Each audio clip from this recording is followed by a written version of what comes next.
What's up guys, Riding with D. This is the Apollo RFN. Let's check it out. Alright guys, so the Apollo RFN, right? Yeah, this thing, obviously a little bit smaller than the Ultra B. It has some quirks to it. You know, obviously some things that are, you know, good within it. So some of the things you kind of get. CST tires, I don't really know the brand. You know, some people might. This is 18-inch wheel, which is a good thing when it comes to off-roading and things like that. So, and then obviously CST in the front. You know, this is a made in China tire. Again, I don't really know how long they're gonna last or anything like that. It's an actual 19 in the front. Camera kind of makes it look a little bit smaller. Whenever look at that fully adjustable suspension, as you can tell. Front forks there, back adjustability there. One thing that's sort of odd to me considering the size of bike is, I mean, I know to me the brakes remind me of something like you would get in the Electric & Co. Razor upgrade kit. They do have the little window on them. However, they just kind of remind me of like mountain bike brakes. The grips that come on it are really odd, but these are sort of some knockoff pro tapers that we put on it. Really long arm here that, you know, really long chain as far as, I guess, considering the way the motor is sort of tucked in, it just seems really long and on. Everybody's seen it on the actual other videos, just how flexible these arms are.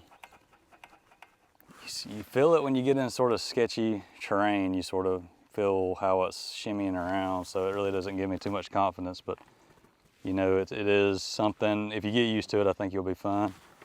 Nice little, that's metal there, it pretty much helps protect. You got your battery here. You have a wing nut back here, if you can see it. And once that wing nut's off, you can simply just lift that up. You have an odd design bungee cords here to help hold cargo. Never used it. To me, it's, you know, sort of really odd. I mean, yeah, you could probably put something in it. Maybe if you wanted to put your, you know, I don't even know if you could fit the charger. I don't think you could, definitely wouldn't be able to fit the charger there. But you know, obviously the mechanism here, you would take this up and off. You can get to the battery.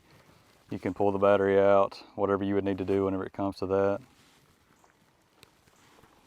Put that down, and then all you have to do is put the wing nut on. If you wanted to take the seat completely off, you would just pull these two tabs right here. You could actually take this whole thing off, and it would look, you know, more like a stunt bike type thing, whatever they actually call those.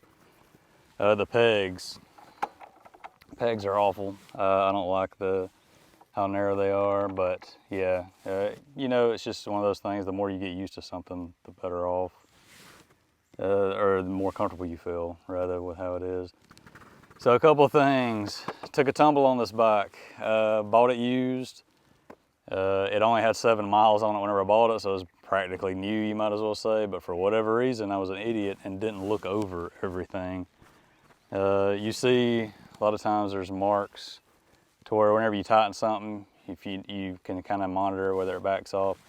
I didn't look at the front, and obviously I wasn't recording whenever this happened. Too bad, because it would have been a nice crash, but these weren't tight correctly. The axle backed off, the front fork went towards the ground and slung me off the bike.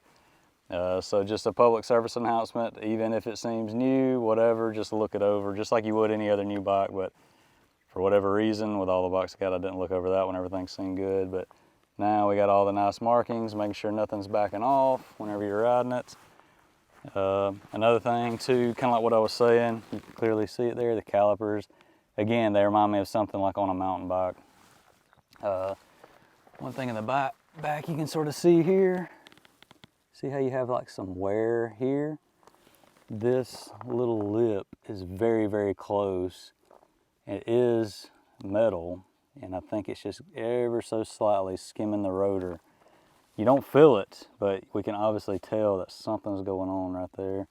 Leave a comment below if you know, or if you see this. It could be something that we could look into together. So yeah guys, the Apollo RFN. That's sort of some of the little quirks and features we have going on.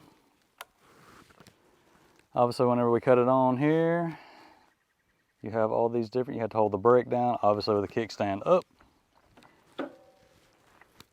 It goes into ready mode. You just hold one of the brakes and then you can actually see what mode you're in based on what's moving. It isn't just something that's illuminating whenever you're in the particular mode, it's what is moving. So as you can see there, the rabbit is moving. We're in rabbit mode. We change modes, just click it once. Oh, look at that, turtle leg's moving. Now we're in turtle. For rocket mode, you've all seen it on all the videos. You would obviously just click the rocket. It's just like that for a few minutes. It is not like that, or I'm sorry, a few seconds rather. It's not like that for the extended time that you're actually riding the bike. So enough talking, let's throw a leg over this thing and take it for a ride. All right guys, so the Apollo RFN, right? I'm 5'10", 155 pounds. You trying to squeeze an inch in on me somewhere, huh? Try, as you can see, legs slightly bent. This thing, obviously you can adjust the suspension. It has a lot of sag in it. This is my wife's bike. It's a great starter bike, great to learn on. But as you can see, it is a little bit on the smaller side, but you can stiffen it up and maybe bring it up a little bit. I just have the sag a good bit on it at this particular point. So let's get this thing going. Rabbit mode here, as we can see. So right off the bat, just the ergonomics of it. I feel sort of hunched over, like meaning the pegs can be adjusted forward or backwards, but I have them all the way up rather than further back, because whenever we originally got it, they were all the way back, and it was a really, really odd, you know, seating position to ride the bike. So now they're all the way up. Of course, my wife is shorter than me, but I'm still sort of hunched over. Like I'm leaning. I would need some bar risers if I was gonna ride this bike a good bit. Even though it's a lot bigger, it should be kind of a perfect size for my height and weight to a degree, depending on if you want to be flat-footed. But yeah, it's definitely an odd seating position. I don't know what they were going for with it. So, you know, keep that in mind if you get one, that you might have to adjust the pegs and stuff like that on it. It does, you know, jump around everywhere compared to some of my other bikes. The suspension feels nice,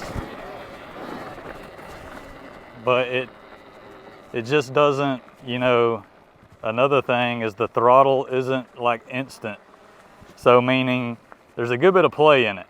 That could have been for the crash that I was in, but I kind of like the throttles to, you know, sort of react with a little bit of input rather than having to do almost a quarter of a turn before I actually feel any of the power.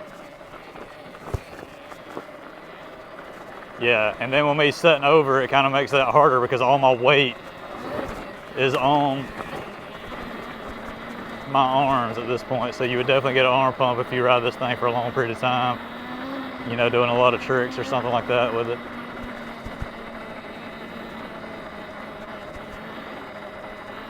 It doesn't really give me a lot of confidence. I feel it shimmying around a good bit. So let's talk about power, all right? Instead of the kilowatts and stuff like that, I'm actually just gonna talk in horsepower here. So for horsepower, just in regular modes, meaning we're not in rocket mode or anything like that, we're looking at around 7 horsepower. Obviously that's not a whole lot. This thing is light.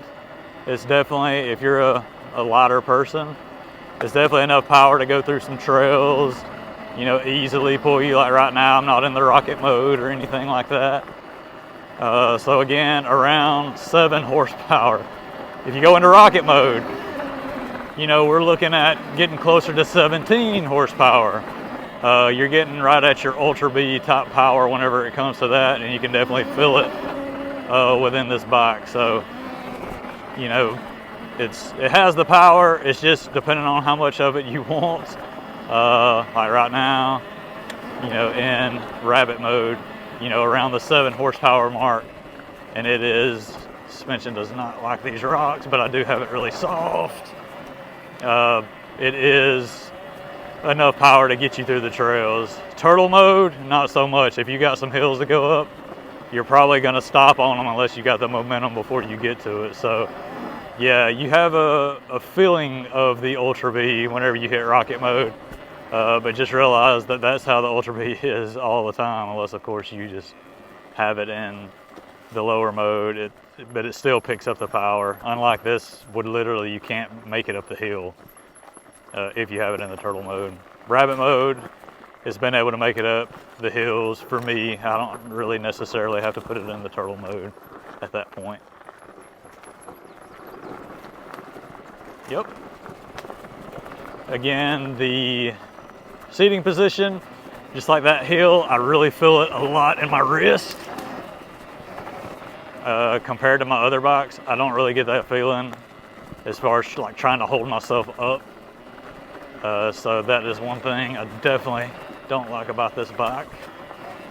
But again, this is my wife's bike. It's a great beginner bike. Really easy to ride. You just get on it, you go, no clutch, none of that. So, you know, no hard feelings, right? But you can learn bad habits, I guess. So, meaning if you're having to work the clutch and ride, you know, a bike where you're actually having to change the gears, you could develop, you'll just be a better rider whenever it comes, you know, to riding in general. So, easy ride, as long as everything is buttoned up nice on it. But does have its quirks. So what about the price on these things? You know, Ultra B, what, $6,500, something like that, brand new, shipped to your door for the most part. This thing, I've kind of seen them, you know, I've seen different prices on them, so the Ultra B almost seems pretty static. These things, not so much. I see, the wind got me there. I see that, I think the one I looked at the other day was like maybe 47, 45, 47, something like that. So obviously cheaper, but you know, in this case, you're sort of getting what you pay for. Ultra B has, you know, more of a dirt bike-esque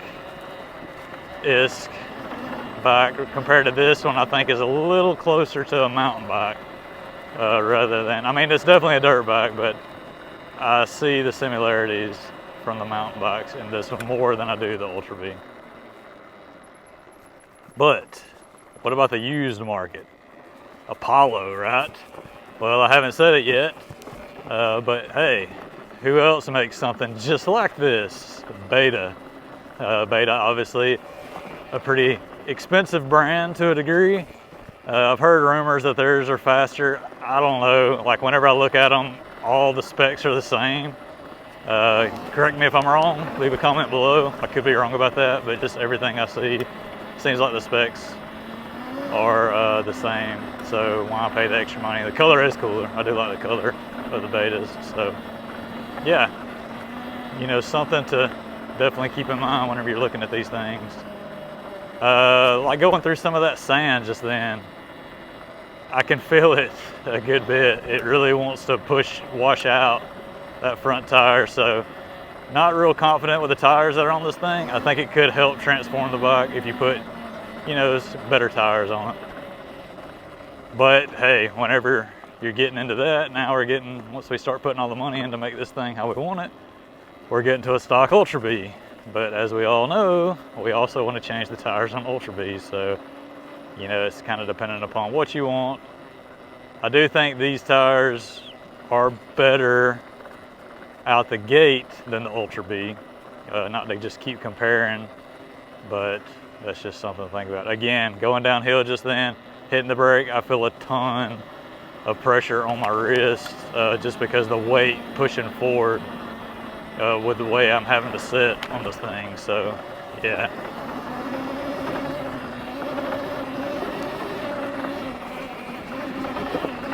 Yeah. This thing's light. You know, you can toss it around. Oh, Liam. suspension's pretty harsh. It doesn't really like these. I don't know if you can tell it on camera, but these are like a lot of sort of sharp rock, paved stone type things through here.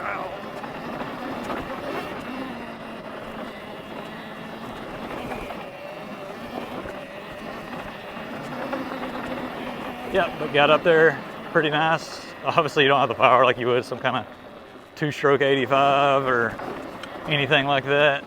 So again, going back to the power just to give you more reference. Normal mode, you're around 7 horsepower. Rocket mode, you're around 17, 18 horsepower. Ultra B, 17, 18 horsepower. Stark Varg, alpha version, 80 horsepower. Their lower end version, 60 horsepower. So just to kind of give you an understanding of the power difference in some of these electric bikes. They're huge, and some of them are on completely different levels than the other.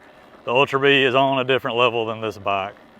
Would I recommend this bike to a beginner? Absolutely. Great beginner bike, without a doubt. And depending on their size, if they're pretty tall, you're definitely going to have to raise the bars up to sort of give you a better posture, a better seating position, something more comfortable. If you're shorter, like, you know, if you're getting this for your wife or something like that, if she's of average height of a female at 5'4" or something like that, then yeah, it's going to be pretty much perfect whenever it comes to the seating position for somebody that's shorter than I am, I would say, because I feel a lot of pressure on my wrist because I'm having to hold my weight up as it leans forward when I go down, rather than I can sort of set it back like I can on other bikes and still have the controls that I need. All right, guys, thank you for staying tuned. Thank you so much for watching. If you like what you see, please consider hitting that button below. If you want to see anything any different on this bike than what we normally do, we'll do a top speed. Just leave a comment below if you have any questions, anything like that. Thank you so much for watching. Till next time.